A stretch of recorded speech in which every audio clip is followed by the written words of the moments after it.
my goodness. Good morning, good afternoon, whatever it is for you. I hope you're having a fantastic day. My name is Zach Schomler. This is Strong Opinion Sports, episode 288. 288. That's crazy to me. I guess we're close to 300. Like, what do I do at 300? I don't know I don't have any special plans made. I don't know. If anybody has an idea, please let me know. I'd love to do something to celebrate or make it a special episode. I don't know what to do there, but if anyone has a special idea, please let me know. Today's episode is short, sweet, to the point. I don't want to waste anybody's time. There's really no fluff or filler. I mean, there never really is anyway, but especially today, it's like, bam, I got like a couple things to say. That's it. Then I'm going to go watch the Jets play the Broncos tonight, get annihilated. Maybe, we'll see. I'm not hating on the Jets. I don't know. I want to start here, though.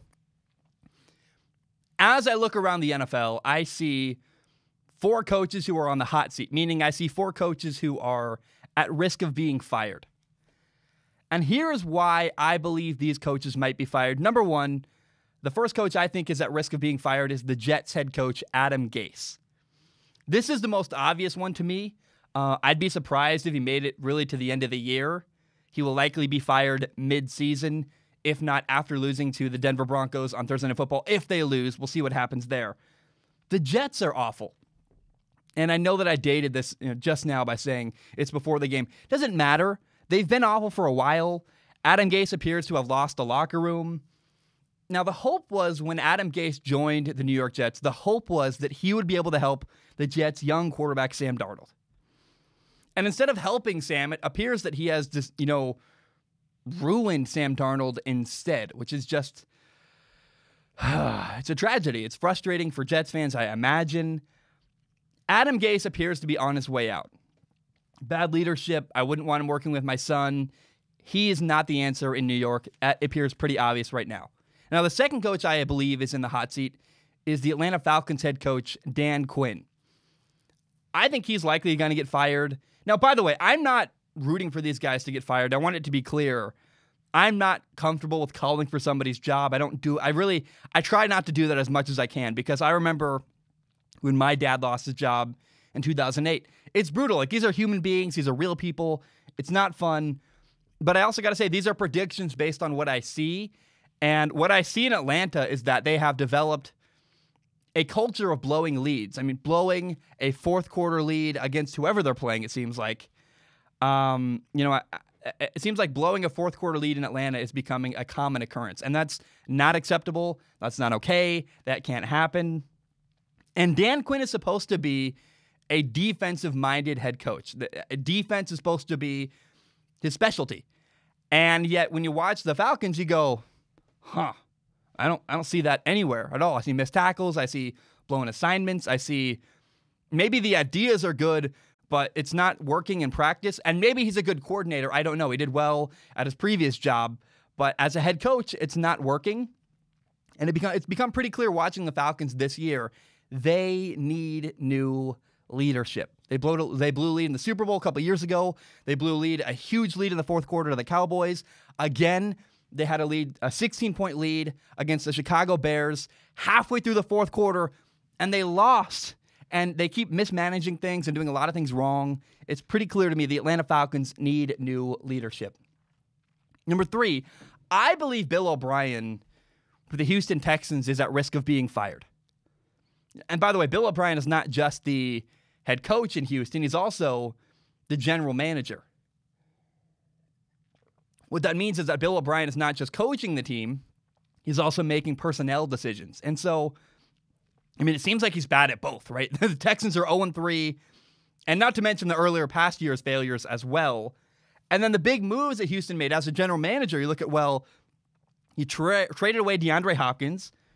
He's a star now in Arizona with the Cardinals. That appears to be a horrible trade. The guy they got for DeAndre Hopkins, David Johnson. The nicest thing I can say is that it was just a very unequal trade. Not a good trade. I don't want to hate on David Johnson. It's not his fault that he was the victim of a really poor decision by the Houston Texans, making him look bad. I feel bad for David Johnson. He was even put in that position in the first place.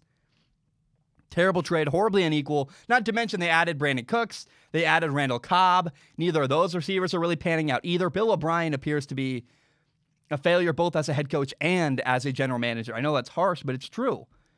The Texans are 0-3. The next 4 games they play Minnesota, they play the Jaguars, they play the Titans, and they play the Green Bay Packers. Week 8, Houston has a bye week. Think about this. At best, the Houston Texans are going to be 3-4 going into their bye week, and it's likely going to be a lot worse. It's not good. I believe Bill O'Brien is on his way out.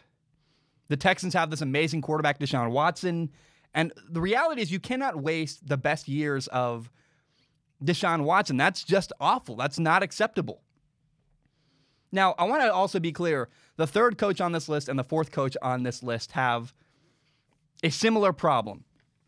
So number 3 is Bill O'Brien. Number 4 is the Detroit Lions head coach, Matt Patricia. These guys are both former Bill Belichick assistant head coaches in New England. They've worked with Bill Belichick, and they've taken on Bill Belichick's kind of colder approach to being a head coach. And what's sad is they haven't really put their own spin on it. It's not authentic to them. And the problem is, when you act like Bill Belichick, but you're not Bill Belichick, I mean, if you don't have 6 Super Bowls in New England like Bill Belichick does, it's hard for people to treat you the same way they treat Bill Belichick. You don't have the cachet. You don't command the same level of respect that Bill Belichick does. You can't get away with the same stuff he can. Brian Flores, the head coach of Miami, is another Bill Belichick assistant, but what he's done is different. He has put his own unique spin, and he's coaching in his own way. He's not trying to be Bill Belichick. He's trying to be Brian Flores, and that is way more effective. What he's doing in Miami, he's building something. It's hard to see. We're looking at Miami now. We're going, we'll see if they work out. But in a couple of years, I believe in Miami because partly Brian Flores is not trying to copy somebody else. He's being authentic. He's taking what he learned from Bill Belichick, but doing it in his own way. With Matt Patricia and Bill O'Brien, we haven't seen that. Players don't respect that approach unless you're Bill Belichick and can go, hey, I've won 6 championships. You better listen to what I say. That kind of colder way of ruling your team like a dictator doesn't work unless you have the cachet Bill Belichick does. So again, to be clear, I believe that Matt Patricia, the Detroit Lions head coach, may get fired. Detroit, from their ownership, Detroit's ownership is tired of being mediocre. They want to win. They want to be in the playoff hunt. And if the Lions are not in the playoff discussion this year, they're 1-2 right now. If they're not in the playoff discussion when the year ends or sooner, they're going to get rid of Matt Patricia, in my opinion. And it might be the right thing. I mean, there's been a lot of dissension in the locker room. A lot of this. People have left angry. People have been really frustrated with Matt Patricia. I don't think it's working. And we might see a total reset with the Detroit Lions. So I have said that there are 4 NFL head coaches on the hot seat. I did a whole topic about why I believe these coaches are at risk of being fired. And what that means is that 4 new head coaches are going to be brought into these hot seat jobs. So what I want to do, I want to rank the 4 NFL hot seat jobs that are going to be available potentially coming up pretty soon. Here's the job I would want. And I'm also going to tell you the job that I would avoid. So number 1, I believe the best job that could become available by far in the NFL is the job of head coach of the Houston Texans. It starts with their quarterback. They have a superstar quarterback, a young guy, Deshaun Watson. And I want to ask, who would not want to work with Deshaun Watson? You look at what he's done, you look at his ability, you look at his talent, you look at his decision-making, his leadership, everything. I don't know what coach, if there's like 4 jobs available in the NFL and Houston's one of them, you go to Houston because you want to work with Deshaun Watson. That's pretty obvious. That's pretty clear. And one of the big names emerging as a potential head coach in the NFL is Eric Bieniemy, the offensive coordinator of the Kansas City Chiefs. I would love to watch Eric Bieniemy work with Deshaun Watson. That would be a match made in heaven. I would love that. And by the way, Houston doesn't have a general manager either, which means that they have kind of a cool opportunity to bring in a general manager and bring in a head coach at the same time and collaborate and build something together.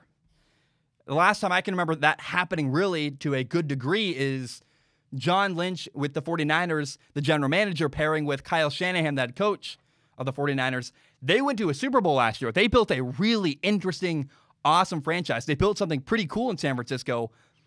I'd love to see something like that happen in Houston with Eric Bieniemy, and then whatever human being becomes the general manager, hopefully, in Houston. Now, the second best job available in the NFL, if it becomes available, in my opinion, of the hot seat jobs I mentioned, the second best job that would be available is the Atlanta Falcons head coaching job.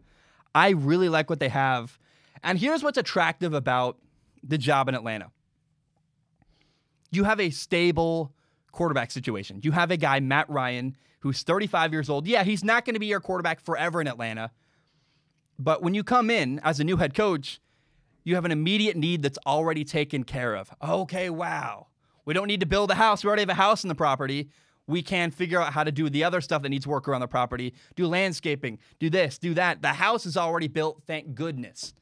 It's kind of like that in Atlanta, where if you were hired by Atlanta, your number one priority's got to be working on the culture with the Falcons. They have had a history now of blowing leads. I think it's in their head. It's something that, doubt creeps in. It becomes a self-fulfilling prophecy. As a coach in Atlanta, you have to find a way to change that. Now, another benefit in Atlanta is you have a patient owner. Now, Arthur Blank is maybe even patient to a fault, the owner in Atlanta. People say he's complacent. When I hear that, if I was a head coach, I'd go, oh, you say complacent, that's not a word. You say complacent, I say, oh, job security, nice.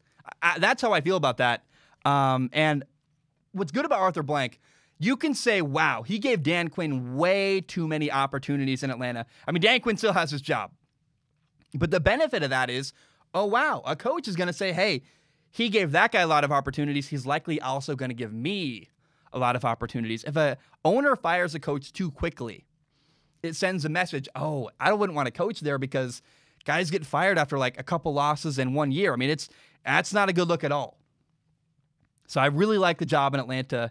Now, the third most appealing job that may come available in the NFL is the head coach of the Detroit Lions. Head coach of the Lions is not the job. It would not be my first job, my first choice, I guess, as a head coach in the NFL. If I had to pick, if I look around the league, I'm not going, oh, Detroit, that's where I want to coach. But it is an opportunity, and there are not many opportunities like that in the NFL. You have decent ownership. You do have problems with the ownership. There's something that's not quite right there. But the benefit is the ownership in Detroit wants to win. And that gives you leverage as a coach. They are hungry to win games in Detroit. Now, one thing you'd have to do as a coach in Detroit is make a decision about their quarterback, Matthew Stafford. He's only 32 years old. That's not young, but he's also not 37. I mean, there's some wiggle room there. But here is why I would move on from Matthew Stafford if I was a new coach in Detroit. The Lions have tried rebuilding around Matthew Stafford not once, but multiple times, and it hasn't worked. And another negative of keeping Matthew Stafford is that if you keep Stafford, it raises the expectations of how you're supposed to do that year. I'd want to do a full rebuild, reset everything, lower expectations, get a new quarterback, preferably on a young, a cheaper rookie contract, reset everything. But the Lions' job is not a terrible opportunity. There are definitely far worse around the NFL, and it's not horrible. Now, of the four jobs I think may become available in the NFL, the fourth, the worst, the least appealing job opportunity that could become available in the NFL is by far the head coach of the New York Jets. You do not want this job. We see all the time young first-time head coaches take on opportunities with bad organizations. And guess what? They get fired. They don't have a good time. It seems like a good opportunity. Oh, an NFL head coach, it's my dream. I want to be a head coach. That's so cool. But I'm telling people, sometimes you got to wait for the right opportunity, not necessarily your first opportunity. Right? So sometimes it's good to relax and take a deep breath and say, I want a better opportunity than that. You may not ever get more than one shot to be a head coach in the NFL. Some guys get one opportunity, that's it. And if you're only ever going to get one opportunity guaranteed, give yourself the best possible opportunity you can have. Find a stable owner, have a good quarterback, make a team like the New York Jets somebody else's problem. Why deal with it? Why make that your problem? The Jets have crappy ownership. The Jets have a young quarterback, Sam Darnold, who he looks lost. He may be beyond fixing. I mean, Houston or New York. Deshaun Watson and Deshaun Watson or a rookie quarterback or Sam Darnold. I would take Deshaun Watson in Houston every single time. And I like Sam Darnold, although I'm nervous about him in his future. Now, the best thing about the Jets by far is for sure their fan base. I love their fans. They're crazy, they're ravenous, they're passionate, they're angry, they want to win, they care a lot, and that's really, really cool. And I genuinely feel bad for a fan of the New York Jets. I don't wish that on anybody. And those people, they are emotionally invested and they look miserable. I just go, oh, you poor people. But as a head coach, it's not your job to care for Jets fans, especially if you haven't taken the job yet. As a coach, your job is to take care of your family and try to win games. And the well-being of the Jets organization is not your problem, so why make it your problem? For example, Eric Bieniemy is the Kansas City Chiefs offensive coordinator. And that is a really nice gig. You're winning. You got a great quarterback, Patrick Mahomes, a good staff around you. You're working for Andy Reid, good players. Again, you're winning, and that's really, really fun. And I would argue that the offensive coordinator job in Kansas City is straight up a better job than head coach of the New York Jets. And you would go, what? That's a step down. But doesn't quality of life matter? It should. And it definitely does. If you want to be a head coach and the Jets are your only opportunity, it might be better just to wait. Say, I'm good, and I want to coach. I mean, the best way this was ever handled was by Bill Belichick. Bill Belichick, it's kind of crazy, took the Jets head coaching job for one day. Took the job, looked around and went, oh man, ownership is bad. I don't like my situation. And he stepped down. Now, when he stepped down, he was very clear saying, hey, I want to be a coach. I like coaching. I just don't know that I'm going to have a good time here. You can't just say, I don't want to coach, because that makes people go, well, he didn't take the Jets job. He had an opportunity. No, be clear. I want to be a coach. I just don't want to be a coach for the Jets, right? I don't know. Again, I feel bad for Jets fans. If I was a NFL head coach, a potential NFL head coach, I would avoid the Jets like a plague. I would not want to coach there. I wouldn't want to be a part of what they're doing. People say they're going to draft Trevor Lawrence. Come on, Zach. Sure. But you also drafted Sam Darnold. And are you going to ruin that one too? I mean, I always, if you can, avoid working for bad ownership. Again, Bill Belichick, one of the best moves he ever made was avoiding working for the Jets. He looked around, took the job, looked around, said, the potential ownership is bad. The situation isn't great. He quit after one day. I'm not trying to hate on the New York Jets, but man, that job is going to become available, and I go, I wouldn't take that job. I mean, there's a reason why the Cincinnati Bengals head coach, Zach Taylor, before being the Bengals head coach, you know what he did? Was he an offensive coordinator? Was he a head coach somewhere else? Was he highly qualified? No. Zach Taylor, the Bengals head coach, before being the coach of the Bengals, was a quarterback coach of the LA Rams. Now, it's a little different in LA because the head coach is also the offensive coordinator. I get it. You can argue with me all day if you want. But my point is, the Bengals weren't able to bring in a really high-level top candidate because high-level top coaching candidates don't want to coach in Cincinnati. It's going to become very quickly the same with the New York Jets. People are going to realize, oh, I don't know that I'm happy to be wrong. I hope, in fact, to be clear, I really, really hope that the Jets can bring in an incredible coach, a guy who's accomplished, who's done a lot, who is like, man, let's turn things around. Because I don't want to see the Jets be bad and miserable. Jets fans think I hate them. I'm not a hater.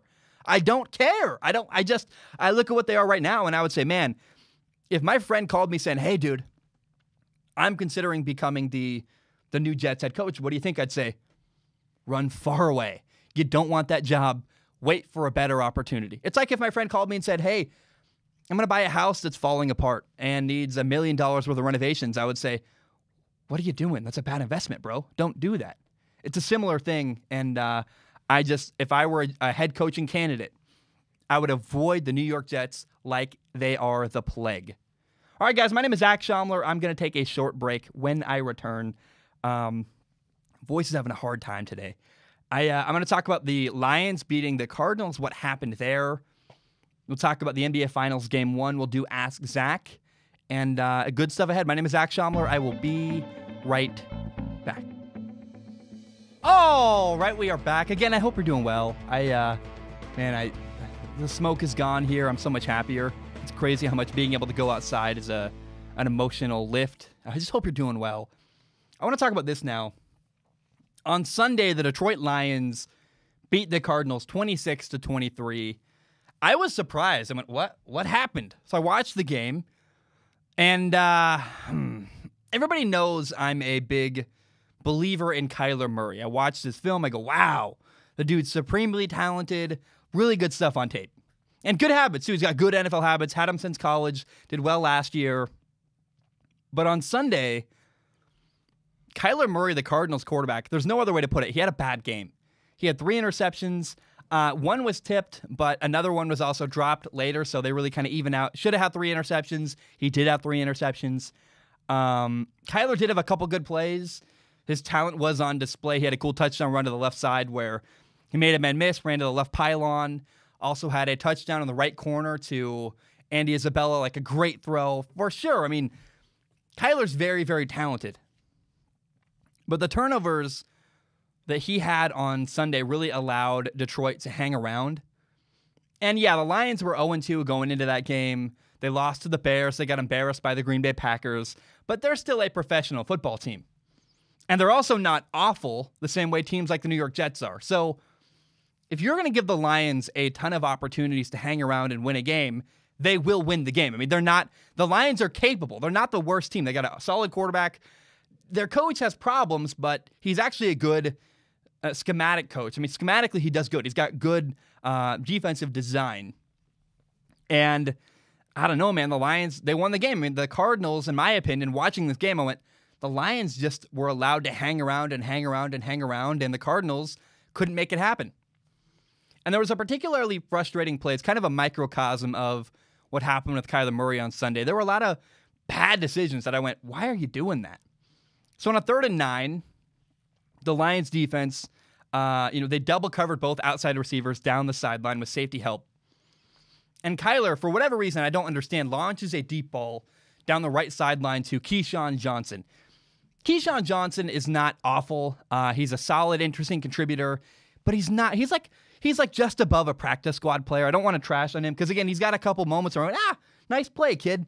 But for the most part, you go Keyshawn Johnson, not the dude you want to throw the ball to in a double coverage situation. Like, first of all, you have Andy Isabella wide open on like a 12-yard out route. That would have been a first down. Throw Andy Isabella the ball. What are you doing, Kyler? But second of all, if you're going to launch a ball into double coverage, you have DeAndre Hopkins on the left side. Throw to DeAndre Hopkins. What is going on? I don't understand. And a lot of the game, I was sitting watching going, I don't understand. I don't understand. Why is Kyler throwing the ball here? Why is he throwing there? And I know Kyler's better than how he played on Sunday against Detroit. He's got to play a lot better moving forward if the Cardinals want to win a lot of games. I think they're capable of it very clearly. They should have won on Sunday. Kyler kind of threw the game away for his team. It's really disappointing and frustrating to see. Now, the good news is Their new receiver, DeAndre Hopkins, is fitting in very, very well in Arizona. He had 10 catches for 137 yards. Honestly, I think Kyler could have thrown in the ball a couple more times and been very much okay with it. He was targeted 12 times. I think, again, you could have thrown DeAndre Hopkins the ball like 15 times on Sunday for like 200 yards, and you would have been better off. Now, I will say, for the Lions' perspective, I know Lions fans are like, can you talk about Detroit at all? It was cool to see Lions rookie cornerback Jeff Okudah get an interception. He had a tough start to the NFL season. He's a rookie. And, I mean, think about this. He played early on in his rookie season. He played Aaron Rodgers, who's a Hall of Fame quarterback and who is shredding people this year. Then he was guarding DeAndre Hopkins, a top-notch star receiver in the NFL. That's a really, really tough way to start the year. So for Lions fans, be patient. He's going to be just fine.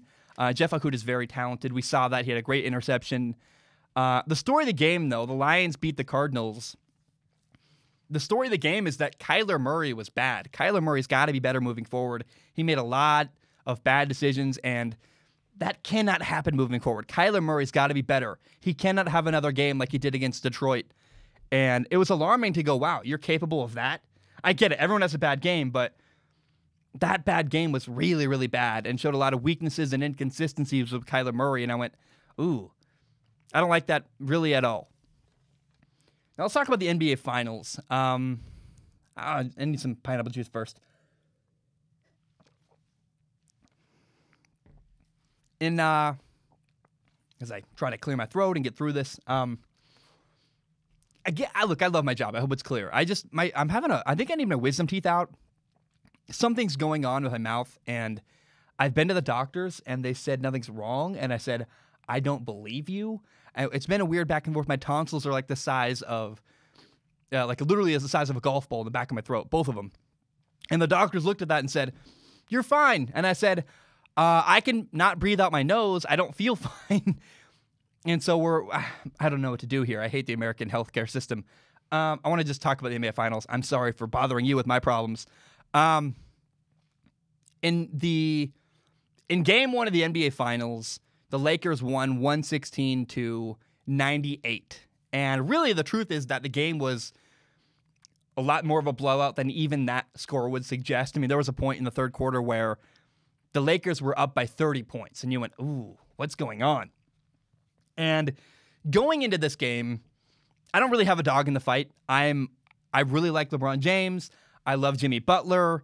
Both teams have compelling players. I love Duncan Robinson from Miami. If you don't know Duncan Robinson's story, it's really cool. He was an undrafted rookie free agent. What am I saying? An undrafted free agent wasn't drafted in the NBA draft out of Michigan.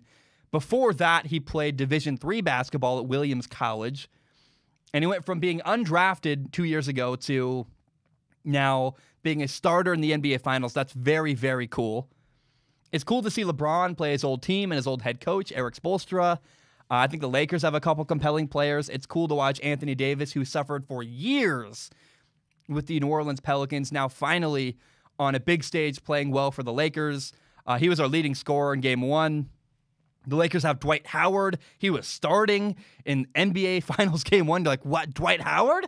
What a crazy, cool comeback story that is. And so I don't care who wins. I want to have a good series. I want entertaining, fun basketball. And unfortunately, Game 1, crickets, man. It wasn't that. It was not entertaining. It wasn't fun. I mean, like, if you like the Lakers, you had a great time because it's like, yeah, Lakers killing it. But there was no tension. There was no drama. The Lakers won easily. Now, Miami had two starters get hurt. They lost Goran Dragic. They lost Bam Adebayo. He had a shoulder injury. I am curious if, and if so, how Miami can bounce back in Game 2. But the Lakers shot the ball extremely well from beyond the arc. Their three-point ball was phenomenal in the first half. They were 11 for 17 in the first half. Maybe the Lakers cool off as the series goes on. But Miami looks injured. They also have a big size disadvantage where the Lakers put Dwight Howard into their starting lineup. And that's like, whoa, it's a head turner because the Lakers are simply now way, way bigger than the Miami Heat. And so I don't want to overreact to game one, but it sure looks like the Lakers are going to win the series, maybe even in 4 games. I mean, you went, ooh, this is not competitive. Now, that's one game. I get also that when you're down by 30 points, you really ease off the gas and you take your starters out, and your focus will shift to, you turn your focus to game 2 and say, let's worry about the next game. We lost this one. We'll go back to the drawing board. But after one game, I'm not hopeful that we're going to get a fun, interesting, competitive series in the NBA Finals. Now, it's cool to see Dwight Howard do well. I'd love to see Anthony Davis get a ring. Both of them are a cool, compelling story.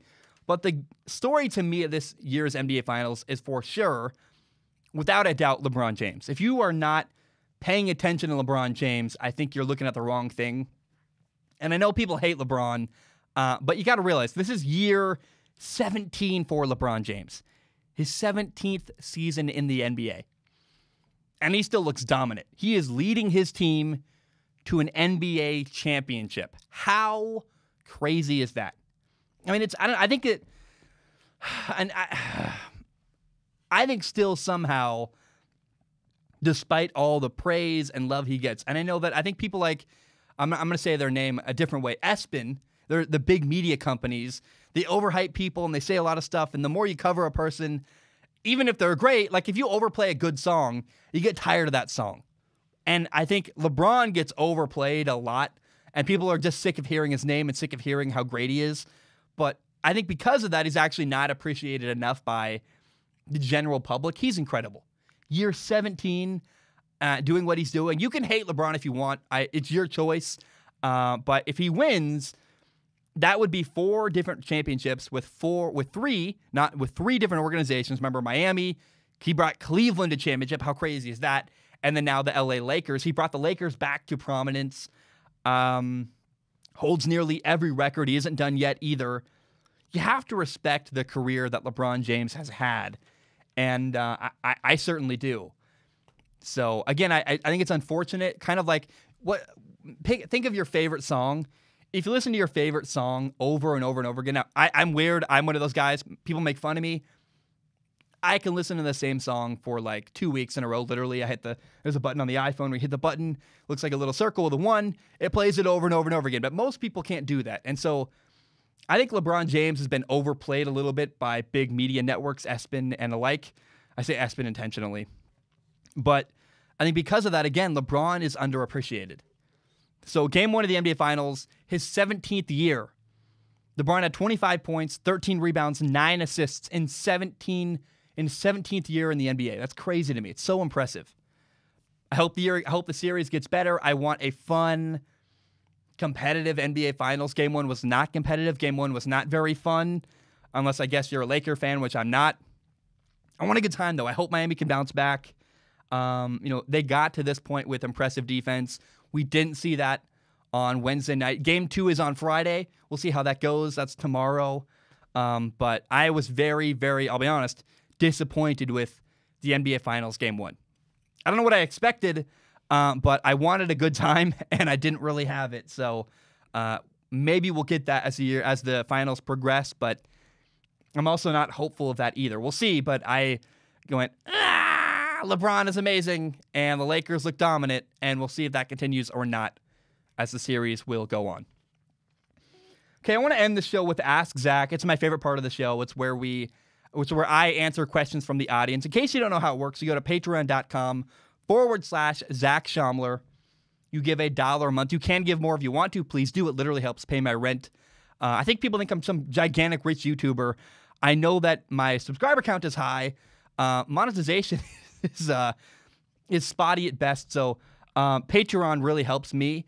And what I like is it helps me connect with people that watch the show and really want to invest in the show. So like YouTube comments, I don't read anymore. I just a couple I do because I try. There are some nice people out there, but for the most part, it's just not good for my health either. I just avoid it. Now, if you submit a question, I do not guarantee to read your question on the show. My only guarantee is I look at every single question, comment, concern, thought, or idea. Everything people send to me on Patreon, I look at it with my eyeballs, and then I pick the top couple. I read on the show. Occasionally, I do a show dedicated to Ask Zach questions and comments and concerns. Today, And the rest of this week, I got 3 more episodes planned this week. We'll do questions, comments, concerns at the end of every single episode. And I want to start today with a question from Himeth. I hope I'm saying that right. Himeth writes in, he says, "Hey, Zach, a fun question. I was wondering, which QB do you think has the best cadence or hard count? My personal favorites have been A-Rod or Cam. With no fans, you can hear everything now, which is one of the positives coming from no fans at stadiums." Himeth, first of all, thank you. So I think people don't realize 90% of the time when I watch football, there's no audio. I watch game film, which doesn't have the game audio. It's kind of weird. When you watch coaches' film, it's a little bit different.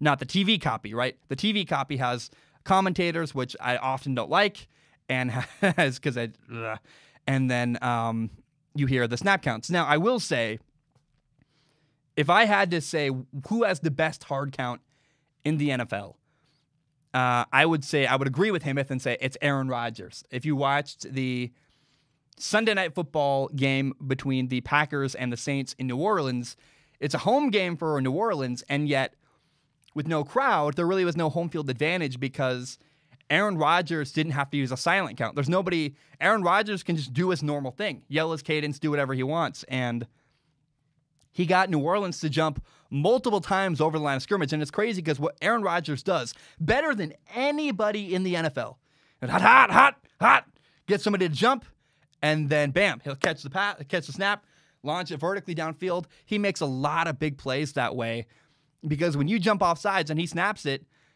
flag gets thrown. That's a 5-yard penalty, but also a free play, and so Aaron Rodgers does that better than anybody else in the NFL. Now, the next is kind of a comment from a guy named Braden. Well, Braden's his username. His name is actually Cameron, but username on Patreon says Braden, so whatever. He writes in, he says, "Hey, Zach, on a recent episode of his podcast, you got a shout-out from Marcus Whitman, a.k.a. that franchise guy. He used your pineapple juice trick for long periods of speaking. Anyway, he also said that he would love to work or collaborate with you in some capacity as well during that episode. As a fan of what I guess I'd call NFL's YouTube community, I very much enjoyed the increased collaboration we have seen from things like Football Friends, the amazing... What am I saying here? I very much enjoyed the increased collaboration we've seen from things like the amazing Football Friends subject you have added, the interview you did with Flemlo, plus Flemlo and KTO have a new podcast. As a student in college who's studying and working to break into the business of sports journalism, I have always appreciated and gravitated towards the analysis that great content creators such as yourself make to help inform my takes when all of the other guys collaborate on YouTube. It's like a TED Talk for football, and my God, is it glorious. I'm having such a hard time reading this. He says, he acknowledged it. He says, sorry for my long-winded response and hyperbole. But all in all, I wanted to thank you for being part of the way I model my work, and I want to share that cool story about the pineapple juice and forwarded TFG's message about collaborating in the future. Best regards, Cameron. I know I butchered that. I had a hard time reading that. Cameron, thank you for your message. I support you, and I appreciate your support a lot. I also want to say I did reach out, and I talked to Marcus behind the scenes. He's a nice guy. I like him. I also, if I ever have somebody on the show, I try to take a minute to hear their content. It's kind of like a vetting process. I send it to my dad. My dad is like the brand bulldog. My dad goes, "Are they safe? Can we work with them? And if they've got good, wholesome stuff worth having a conversation with, and they're not bad for the brand." That's funny, but it's true. I do go through that process. Then I work with them, and if I like their content. And I looked at what Marcus does. He's well-spoken. I liked his stuff. I had to drive to a funeral the other day. I listened to his podcast on the way up and down. And he's also from Minnesota, which is kind of crazy. I lived there as a kid, so that's not crazy, but it's kind of cool because we have that thing in common. So we're gonna work together at some point down the road. I like Marcus. That'll be fun to have him on the show and hear his story and have a conversation with him. So Braden, I guess Cameron, do know that a collaboration with that franchise guy is coming down the road, and I look forward to it because I think he's a cool guy, and I love having conversations with people about football. Football Friends is my It's my just like, it's comfort food for me, right? It's not really, I don't really make much money doing it. It doesn't get a lot of views. It's not my most popular thing, but I like talking to other people that do what I do, and I like hearing about other people's perspective on football. But what's cool for me is talking to guys who kind of understand my world a little bit, because, I mean, let's be honest, not a lot of people are on YouTube talking about football exclusively or nearly exclusively. And so when I talk to somebody who kind of understands what I go through, it's just fun, man. I really enjoy that. So Rafa writes in. He says, "Hey, Zach, in the rest of the world, the word football stands for what Americans would call soccer. Don't you think that hand egg would be more fitting of a term for what you call a football? Thanks for reading this with your eyeballs, and thanks for the fantastic content. Greetings, Rafa." So I think the gist of this is to say that should we change the name of football to hand egg? And I mean, you make an interesting point, right? Footballs are barely touched with a foot in the world in American football, and hand egg is a funny, I mean, it looks like a little egg, and hand egg's a funny idea. Here is where I respectfully disagree with you, Rafa, on this one thing. Is the name of the ball wrong? Maybe. But should we call football something else? Here's why not. You name sports after the ball you play with. So basketball is called basketball. You play basketball with a basketball. Of course, basketball is called basketball. You play baseball with a baseball. You play football with a football. It's the name of the ball. And if they change the name of the ball, then we can change the name of the sport, maybe. That'll never happen.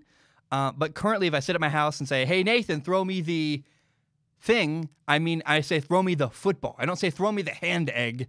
Like, if you're going to come up with a new name for a football, give it a better name than hand egg, please, for the love of God. It's a fun conversation, right, wrong, or indifferent. To me, the fact that we call the ball a football makes it work.